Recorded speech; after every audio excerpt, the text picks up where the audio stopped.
மக்கள் வணக்கம். இன்றைய பதிவில் நம்ம ஒரு அற்புதமான ஒரு காயை பார்க்க போகிறோம். நண்பர்களே, நிறையா பாவக்காய் பார்த்துருப்பீங்க. ஆனால் இது வந்து குட்டி பாவக்காய். பாருங்க, குட்டி பாவக்காய் நம்ம வீட்டு செடியில் இருக்குது. பாருங்க, இந்த மாதிரி இருக்கும். காய் நல்லா பெருசாக இருக்குது. இந்த மாதிரி குட்டி குட்டியாக இருக்கும் இந்த பாவக்காய்.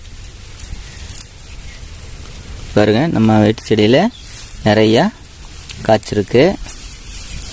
இதை பொறிச்சு நம்ம நண்பர்களே, இது குழந்தைகளுக்கு நம்ம கொடுக்கலாம், வறுத்து கொடுக்கலாம், இதை சுட்டு கொடுக்கலாம். இதை எப்படி சுட்டு நம்ம குழந்தைகளுக்கு கொடுக்குறது அப்படின்னு நம்ம வீடியோ போடுறோம். நண்பர்களே, இது வந்து நம்ம குழந்தைகளுக்கு சுட்டு கொடுக்குறப்ப இது குழந்தைகள் வயிற்றில் இருக்கிற இந்த நாக்பூச்சி அப்படிங்கிற கீரி பூச்சி எல்லாம் செத்துரும்.